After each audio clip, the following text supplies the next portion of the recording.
Look at that. Look at that action. Look at that on the screen.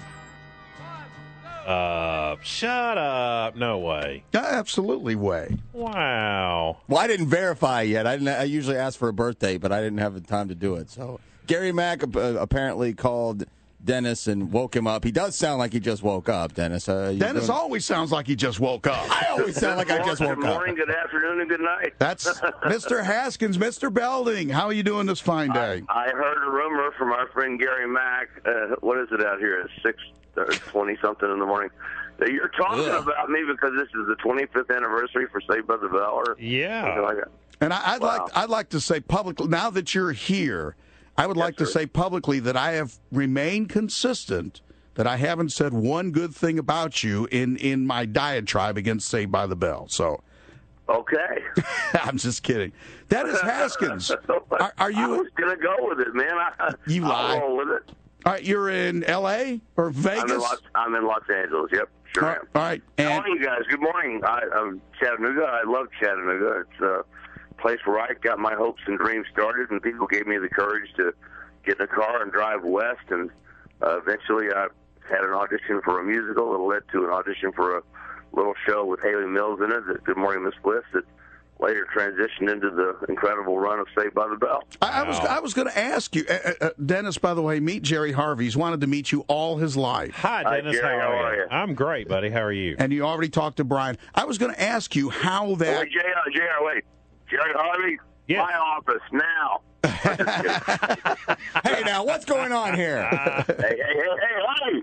What is going on here with you guys? JR, how many years has your string going? Holy cow. Talk about setting records. I hope to keep it alive next Thursday, so it'll be 35 years. Let's see, we're talking 25, and I'm talking to the guy who's got 35 going. So let's just keep it in perspective. Yeah, right.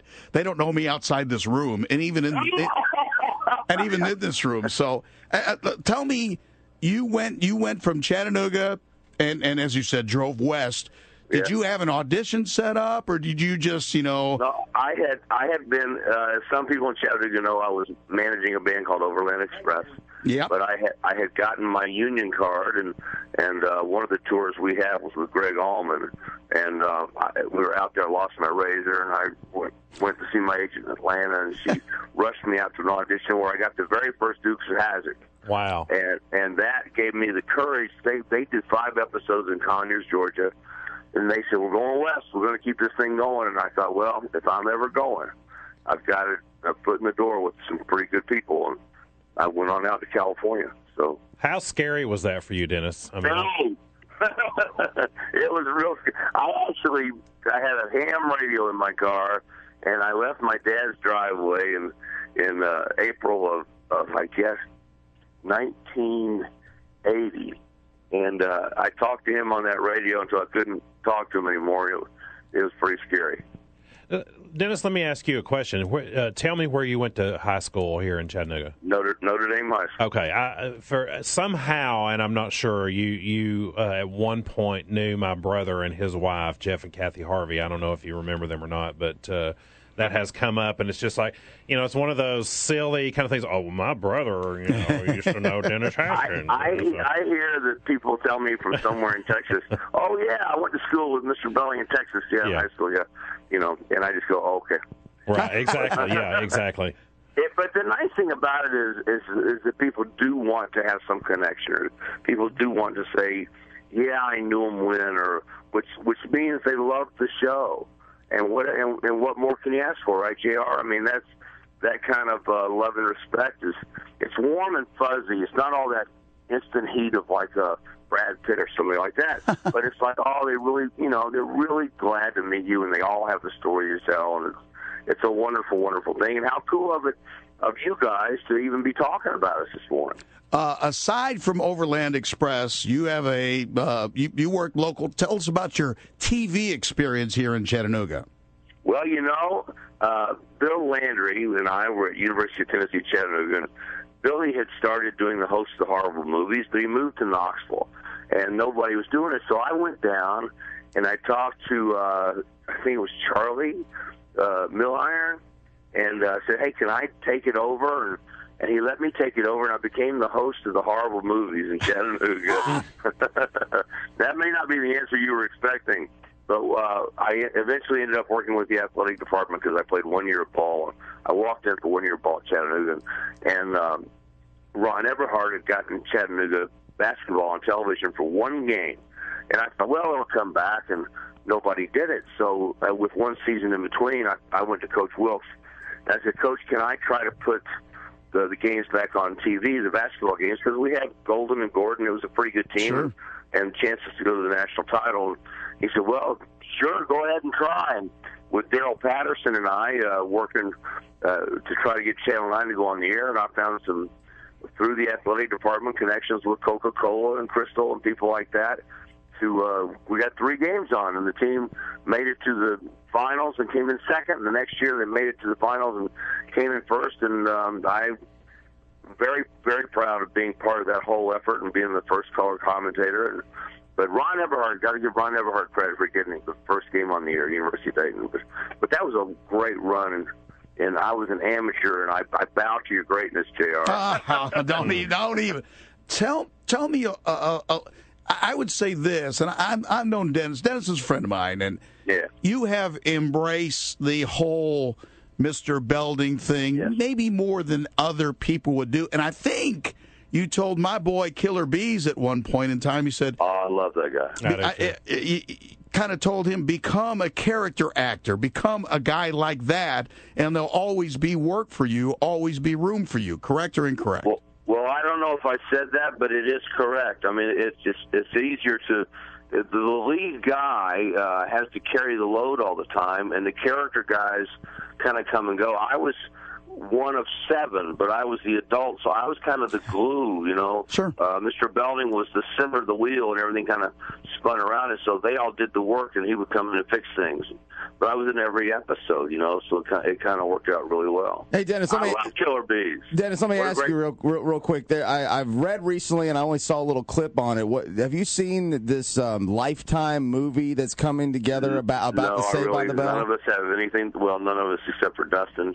I know you don't have anything to do with it. Anything to do with it. I know nothing about it. Yeah, I've only read on it. It looks a little ridiculous. Is it a movie or a documentary, or was it? Well, it's Lifetime, so you can kind of see whether. I think your questions are well founded. What is it? Is it a bird? Is it a plane? And you haven't heard much about it, and it's probably going to stand up to that standard. Well, again, it's Lifetime channel, so take it for what it's worth. But they are putting together something that's a Saved by the Bell something or other. I'll tell you this, and it just came out because this is Dustin talking.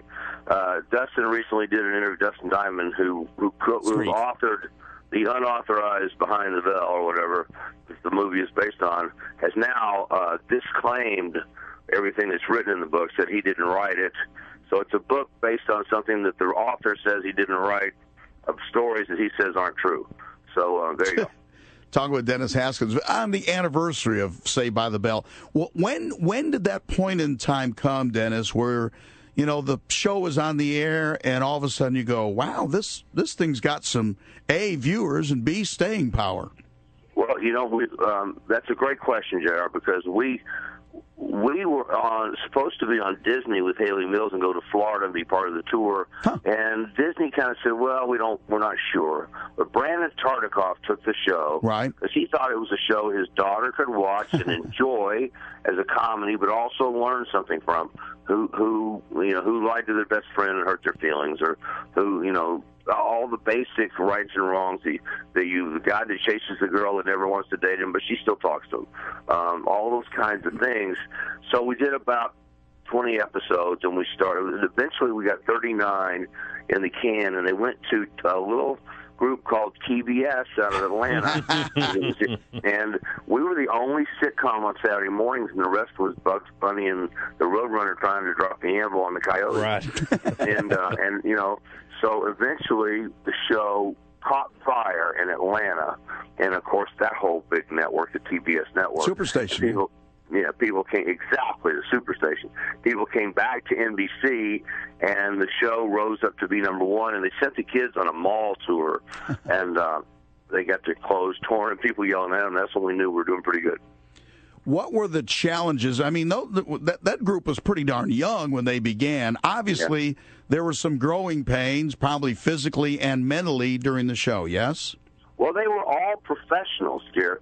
They had all, Jim Reynolds, voice of the Mox, they were all literally the voice of the Mox for 34 years, going to be 35. Hopefully. You'll make it. They all were there because they were in the business before. So Dustin had done the Purple People Eater movie, and Tiffany was a model, and Mario had done Kids Incorporated, and they were there because they were working professional actors. So they would go to school in the morning, and then we would work in the afternoon. So, yeah, the ages they were was like 14, 15, except Dustin was 12. So that was awkward for them, but not for the others. They were all the right age and the right look, I guess. But the only growing pains was having to work all the time. And for them, I was doing, how sometimes you loop words on the new video they're selling, and it's the director's cut or whatever you want to call it. Sure. I'm sitting with Lark Voorhees, and we're watching one of the proms as we add dialogue to some of the episodes. And she said, that was my prom. And it hit me how sad it was that they didn't have a prom. Huh. They didn't have a homecoming game. They didn't have that Mario didn't wrestle on his team because he was wrestling at Bayside, So their lives weren't, quote, normal, but they were successful and continue to this day. And I guess my last question would be, you've got to be amazed at the staying power of the show. Oh, yeah.